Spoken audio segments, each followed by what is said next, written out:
Number 8 है जी, proceeding of the food authority no act or proceeding of the food authority shall be question or invalidated merely on the ground existence of any vacancy or अच्छा इसमें क्या कह रहा है, इसमें कह रहे हैं जो फूड अथॉरिटी का एक्ट है उसमें क्या है जी, कहते हैं गैप और डिफेक्ट्स हैं, ठीक है।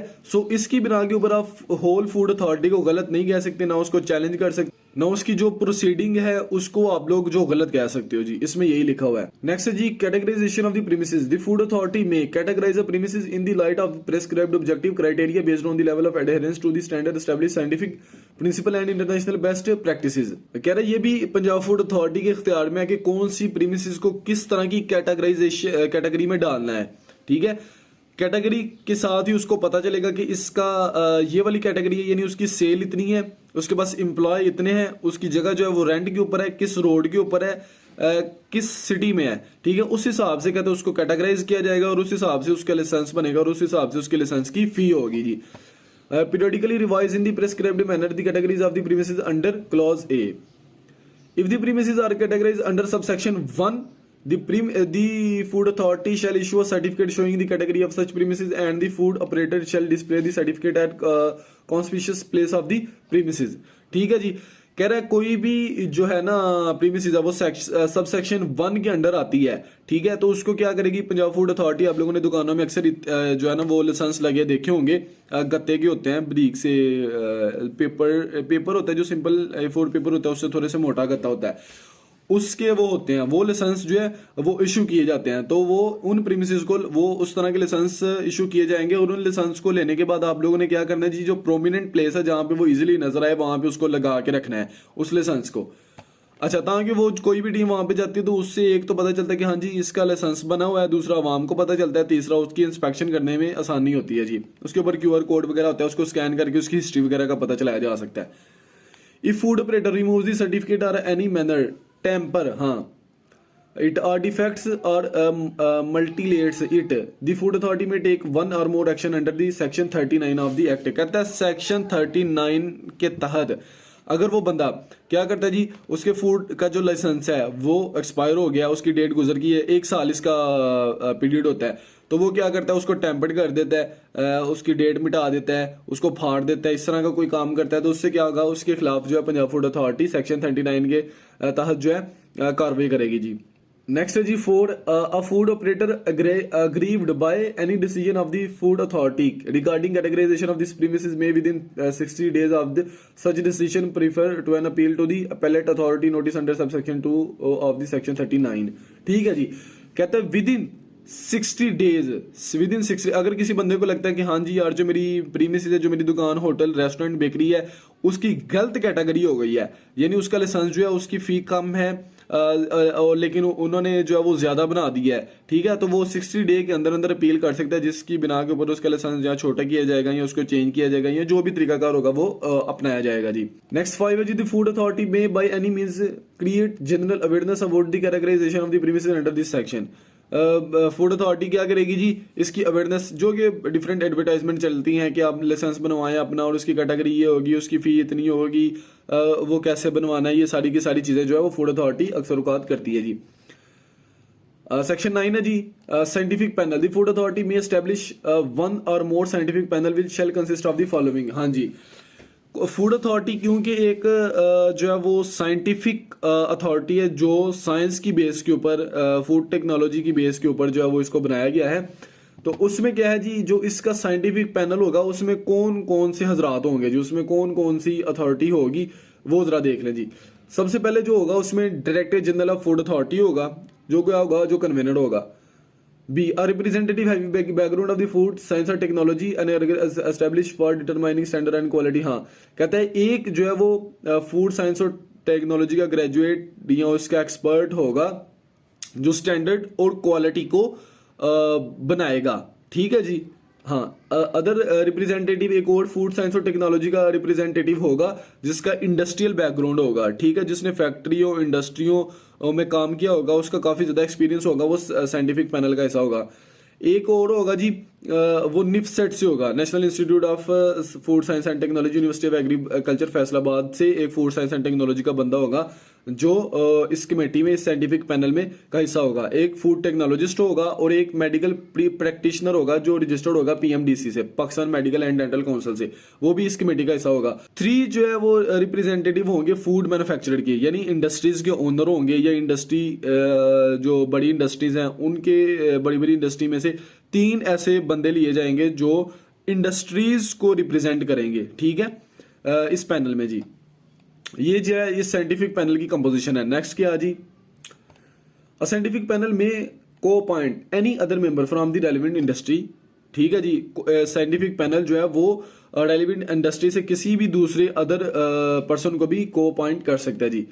The food authority shall determine the terms and conditions including tenure of the member of the scientific panel other than ex officio में, यानी उनके टर्म्स एंड कंडीशन और उसका दुरानिया वगैरह वो सारा फूड अथॉरिटी जो है वो उसको डिटरमाइन कर सकती है बजाय एक्स ऑफिशियो मेंबर्स के।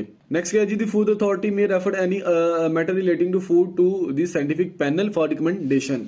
कोई भी केस आ गया, यानी जैसे अब लास्ट टाइम चला था जी जो MSG है जी, मोनोसोडियम ग्लूटामेट है, ठीक है, इस तरह ही कुछ प्रिजर्वेटिव्स हैं, तो उससे क्या होता है लोगों की हेल्थ के ऊपर जो है वो गलत इफेक्ट पा रहा होता है, इंजूरियस होती हैं ये चीज़ें हेल्थ के लिए, तो उसको पैनल जो है वो बैठ के डिसाइड करता है कि हाँ जी ये एलर्जी है या वाकई जो है वो डिजीज़ काज कर रहा है, तो इस हिसाब से वो उससे रिकमेंडेशन भी पंजाब फूड अथॉरिटी जो है वो मांग सकती है। The scientific panel may after during deliberation with the relevant industry and consumer representative make recommendation to the food authority, उसको रिकमेंडेशन देता है कि आप ऐसे कर लें, ऐसे ना करें, ये चीज़ को ऐसे मैनेज कर लें, इस चीज़ को ऐसे ना करें।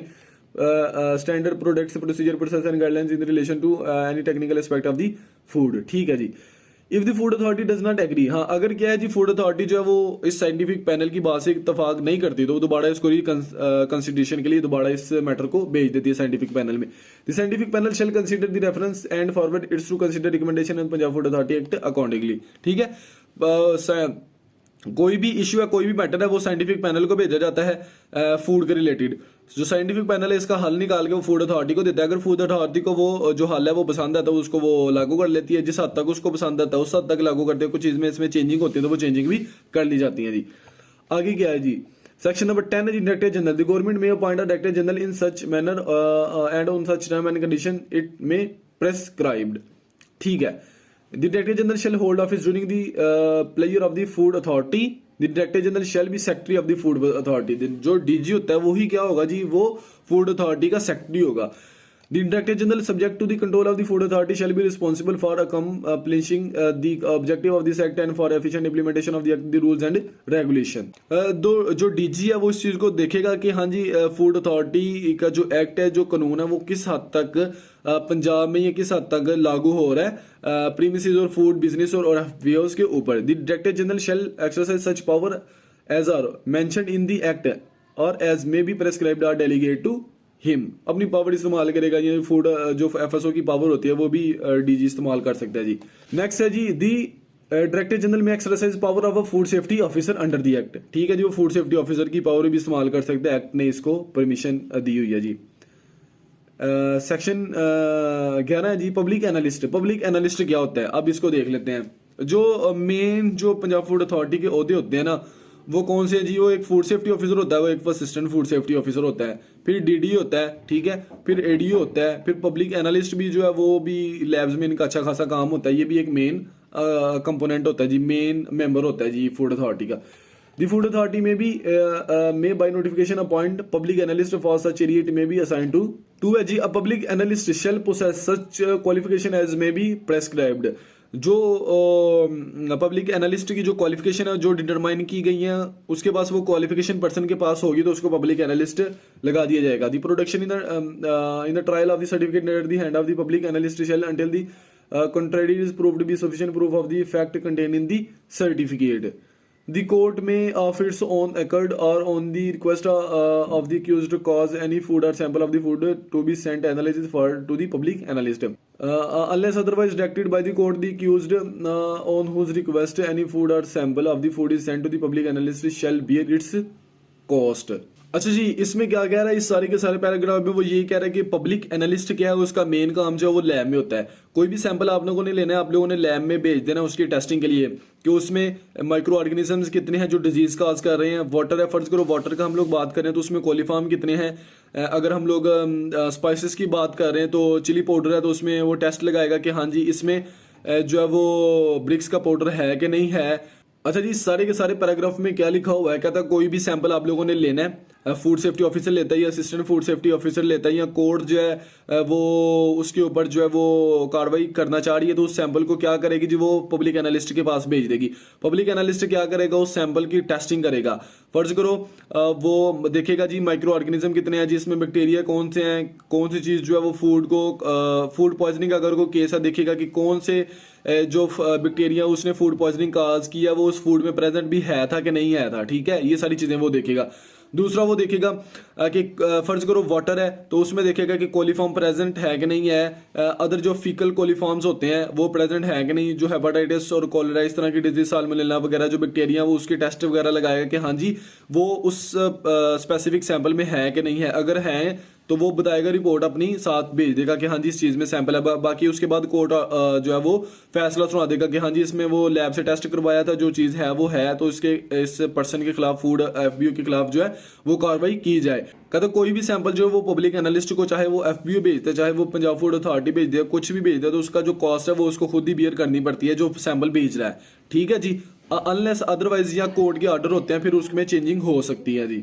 बड़ा जो पब्लिक एनालिस्ट का मेन काम है वो यही लैब में होता है कि लैब में वो टेस्टिंग वगैरह लगाते हैं। उससे हमें पता चल जाता है कि फूड पॉइजनिंग जो है या फूड में जो अडल्ट्रेशन है वो किस वजह से हुई है, अडल्ट्रेशन साबित भी हुई है कि नहीं हुई। अगर वो कह देता है कि हाँ जी देख के कि जो स्पाइसेस हैं उसमें ब्रिक्स का पाउडर है, जो स्पाइसेस हैं उसमें हम लोगों ने बूरा वगैरह ऐड करके उसको कलर किया हुआ है, या जो ब्लैक पेपर्स हैं उसमें हम लोगों ने पपाया के सीड ऐड किए हुए हैं, तो ये हम लोग तो कह देंगे। लेकिन कानून इस चीज़ को, अदालत इस चीज़ को नहीं मानेगी। वो पब्लिक एनालिस्ट की रिपोर्ट मांगेगी। पब्लिक एनालिस्ट क्या करेगा, लैब में उसके टेस्ट वगैरह लगाएगा और सैंपल वगैरह की एनालाइज करने के बाद जो है वो उसकी रिपोर्ट बना के कोर्ट को भेजेगा। अगर उसमें सैंपल में वो चीज़ साबित हो जाती है तो उस पर्सन के खिलाफ कार्रवाई की जाएगी जी।